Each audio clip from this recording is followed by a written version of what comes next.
21st Century Entrepreneurship with Martin Piskarik. The Green Coffee Company is the largest consolidated coffee producer in the country of Colombia. For any of the listenership that doesn't know Colombia, coffee is the national product of the country.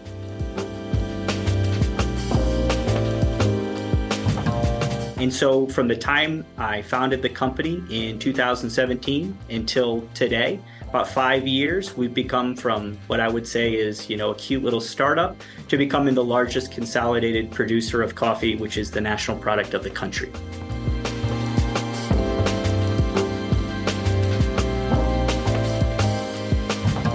As of today, we have 11.5 million trees.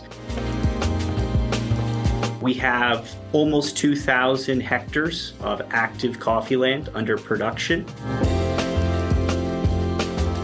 Last year was our largest year in terms of our own production. We did over 2 million pounds of coffee produced on our own farms.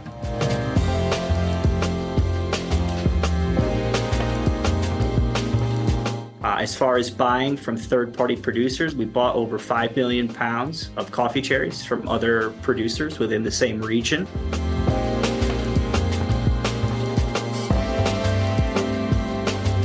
We have the most sophisticated infrastructure that exists actually in the whole world, in the coffee producing world for Arabica coffee in Salgar, Colombia, which is where our operating nexus is currently located.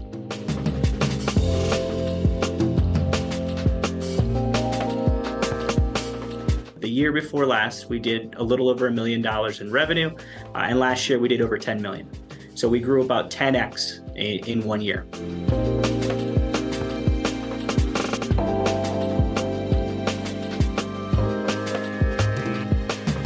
10x is very popular today. Very popular, like 10x Absolutely. this, 10x that. But you are from abstraction. You went to concrete results. That's correct. That's correct.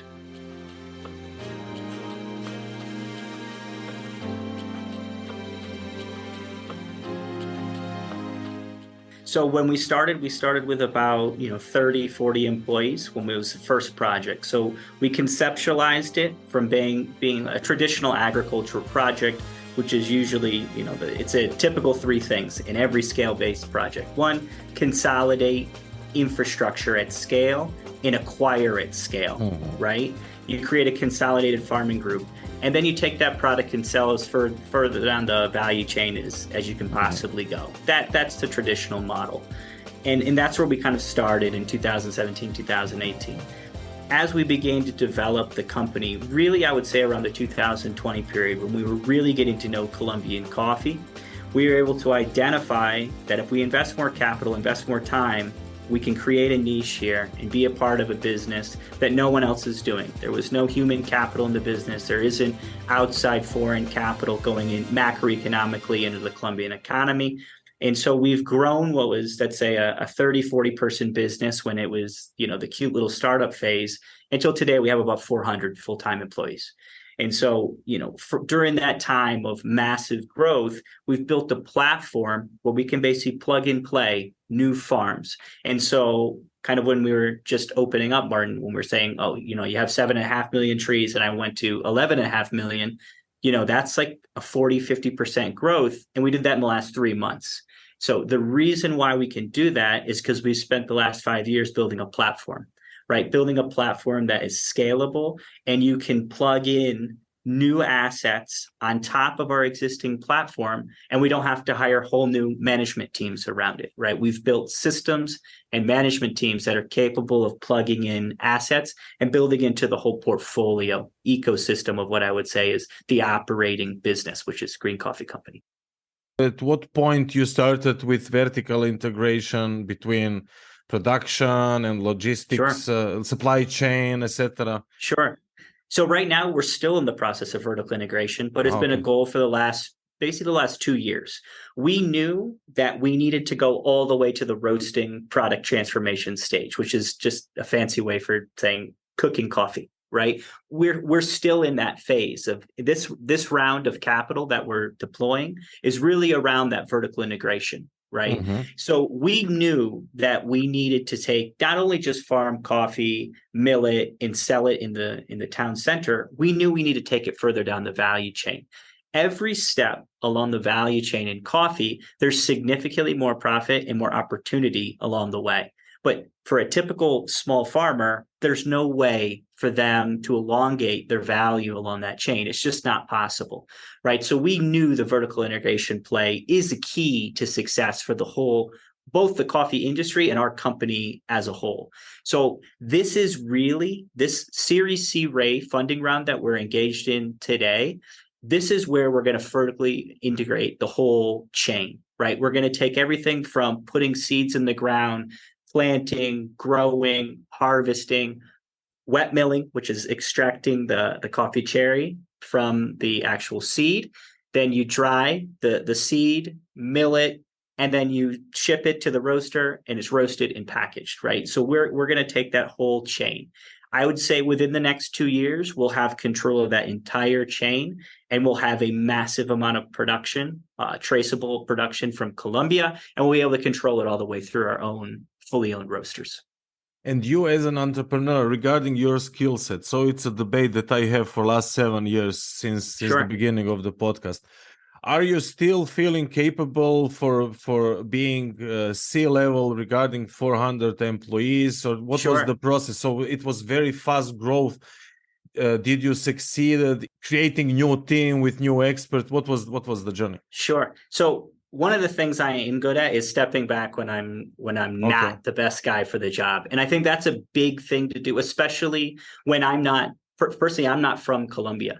You know, my background was with PricewaterhouseCoopers. I worked there since the time I got out of university or got out of graduate school when I was about 23.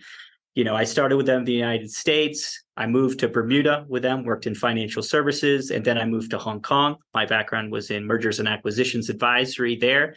And I lived between Hong Kong and Beijing for about 4.5 years. Right. I came down to Colombia really when I was starting my own businesses. And so my background was more in accounting, finance, you know, strategy. And my role today really is to sit on the board, oversee strategy, and I work directly with investors. You know, I would say around the period that about 2020, that was the time that we said we really need to scale up the Green Coffee Company management team. And I knew I wasn't the person to actually run the company on a day-to-day basis.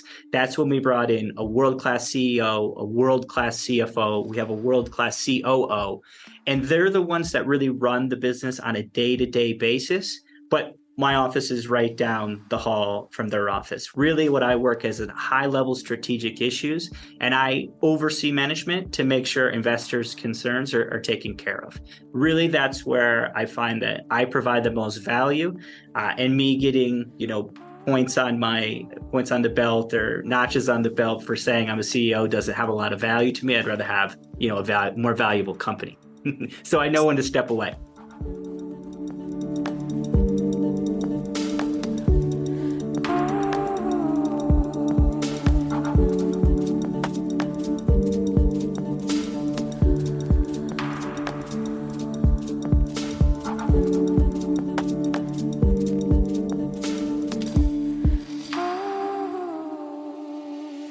Speaking about investors, can you discuss the growing popularity in that alternative investment area? Yes.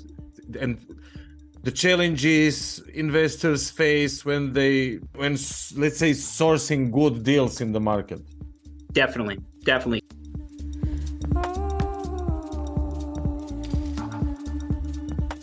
So to give you a background of how we raise capital, we raise almost exclusively high net worth individual capital.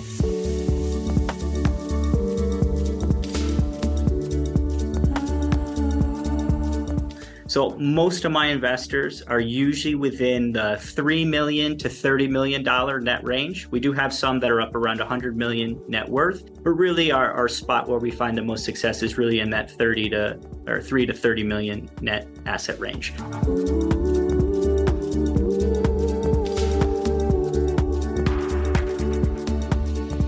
What we find with a lot of our high net worth investors is, one, they like direct deals. They like to know exactly where they're investing the product, right? So if you were to invest in Green Coffee Company, for instance, you invest directly into a Delaware holding company, a US-based company. You do not invest through, let's say, an SPV or a fund, a blind fund. What I see with a lot of investors is, one, they're pushing back on the blind fund approach. Basically, the traditional VC or PC or PE approach of saying, hey, I've got a mandate to invest, for instance, in healthcare. You're going to give me a commitment letter when I launch the fund. It's a million minimum buy-in.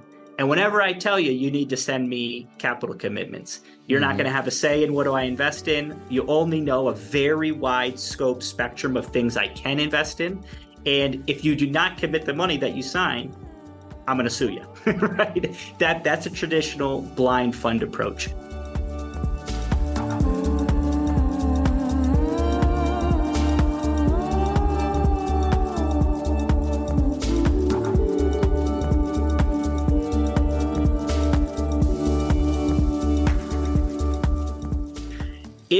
If high net worth individuals can invest directly, they always choose to do so. Also, they like, what I find a lot of high net worth investors are looking for is international diversification. Most of our guys are US high net worth, right? And what they have access to primarily in alternatives is real estate syndications. And so a lot of our investors are really comfortable with commercial real estate syndications, but direct investments in portfolio companies of something that's high growth, especially pre-IPO companies, is very difficult for them to source.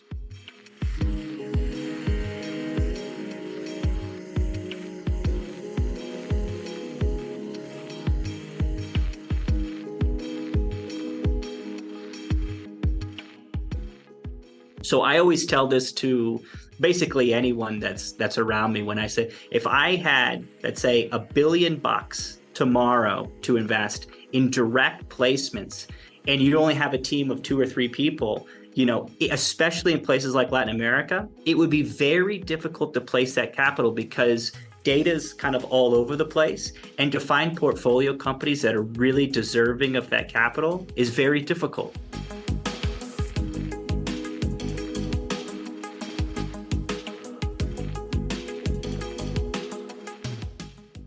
Right. So there's new crowdfunding platforms out, Reg A platforms where you can see a portfolio of deals, but a lot of them are very small. A lot of them are very risky. Most of them won't work.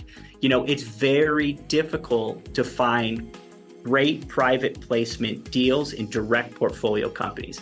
And you see a lot of it because most investors today see too much capital and liquidity in public markets. So what it's doing is you're hugely driving up prices on public markets. Doesn't matter whether it's debt or equity. It's driving up valuations, driving down potential returns. So all high net worth investors that I talk to are all looking at alternatives. And they're looking at private equity and they're looking at private debt, right? To syndicate your own on either side is quite difficult. So usually they look for intermediaries to find direct deals. And as of today, you know, the primary vehicle to find private deals really is personal relationships. You know, we can't just go out. For instance, when we go raise capital, we raise at conferences, through investment groups that we're a part of, through existing investors, of course, but it's a very high touch, a very personalized approach because, you know, our minimums are $100,000, right? It's not like a VC or really small micro VC that can get in for $1,000, $2,000 or a crowdfunding platform. We don't do that. We only work with substantial size investments. And that's kind of the niche that we operate in. And we think it's very, very successful because I see it as a massively underserved market. You know, I think if a lot of high net worth investors go into a private bank, let's say you're worth $3 to $30 million, you really get pitched the same products that you get pitched if you're worth $100,000 or $200,000. You know, like retail mutual funds, doesn't matter debt or equity, really high fees and really low profitability. So what we see is investors that, especially ones that manage their own wealth, really want the opportunity to make arbitrage returns direct investments, and if they can go international in something that they don't have access to, which really today in alternatives really is commercial real estate, then they're very interested and they want to hear what you have to say.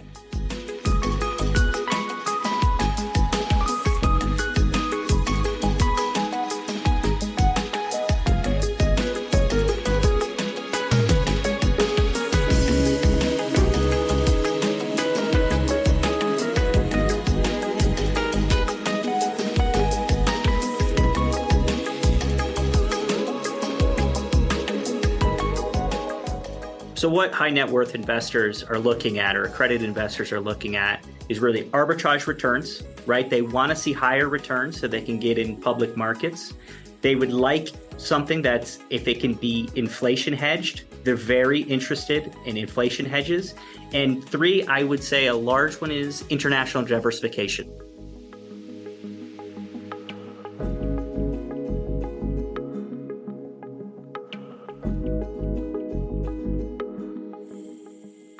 You know, something outside of the pool of assets they have ready access to, which today is, for most of our US-based investors, is US commercial real estate, right? Where I see a gap in the market is really for product offerings for high net worth individuals that are really within that range of net worth between $3 and $30 million. You know, when I was working, for instance, in PwC in Hong Kong, you know, we worked only in M&A. We worked in the asset management space. My background was buying banks, insurance companies, and asset managers. And we constantly do studies on an underserved market of that $3 to $30 million range. You know, they should not be getting pitched retail, mutual funds, equity or debt products like someone who's worth $100,000.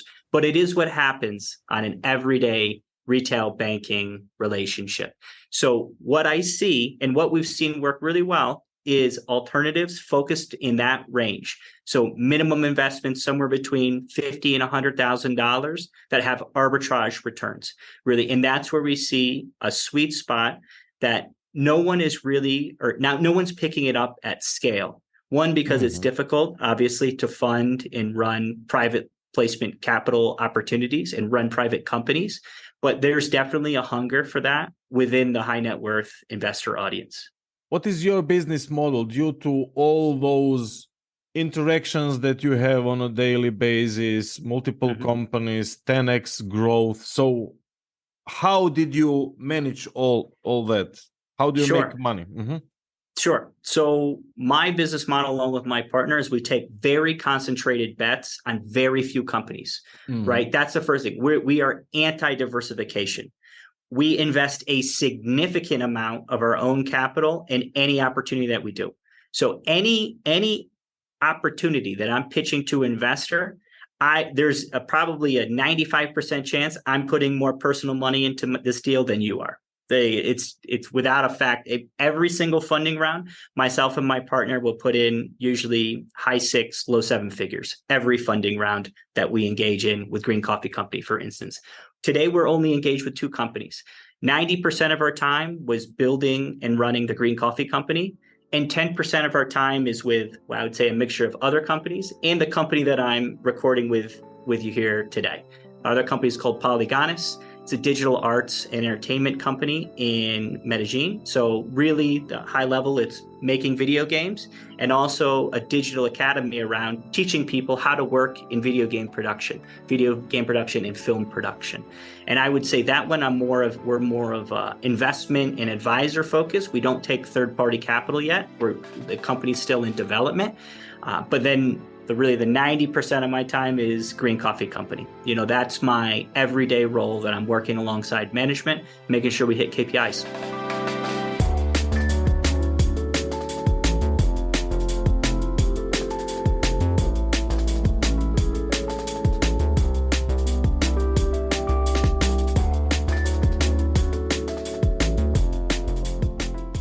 So I would say one thing that makes me different today than 10 years ago is I don't like to plan out my exact day all through the day. So let me give you 2 extremes. One is I'm working at PwC. You have your day planned down on time to the minute, right? From the time you're getting up, 6 a.m. to the time you're finishing work. A lot of times, on Hong Kong, it's 10 p.m., 11 p.m., and that's 6-7 days a week. I mean, you're planned down to the minute. You're in meetings every day. A lot of my days now are around strategy, thinking, and leaving time open to meet with management, take meetings outside of the office, think about what we're doing in the future. And what I try to do when either I'm building a business, talking about a business, talking to investors, is make sure I'm excited about what we're doing, right? If I ever feel like sometimes a business is based on how you feel. And if I wake up one day and say, man, I'm not excited about what we're doing on this aspect, there's usually something wrong, right? And you have to identify what's wrong. And it's not always a technical skill, right? It's something that you say, look, there's an aspect relating to sales and coffee I'm not feeling really comfortable with. I don't know why I'm not comfortable, but I'm going to think it through, start talking with the key players, and we're going to figure out why that is.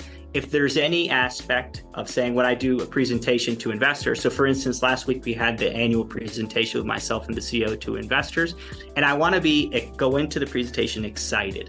And luckily, everything about the presentation I was excited about. But if there's ever a question I get from an investor that I'm not excited about giving the answer, I know I need to fix that immediately. Luckily, it doesn't happen very often, but sometimes there's questions that say, I didn't love answering that question. I wish I had a better answer.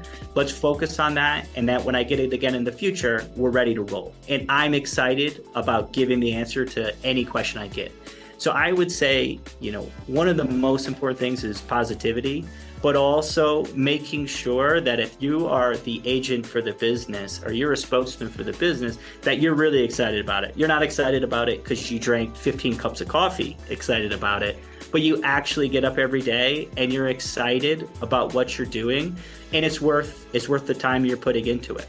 There's a tremendous amount of jobs where you can make a tremendous amount of money, right? If it's just about money, I go work in investment banking, I go work in advisory, and you can sell your time for money and you'll always have money. But building companies I think is a lot more than that, right? It's about being excited and portraying to the world. And at the end of the day, you have something that you're really, really proud of. That's the end goal.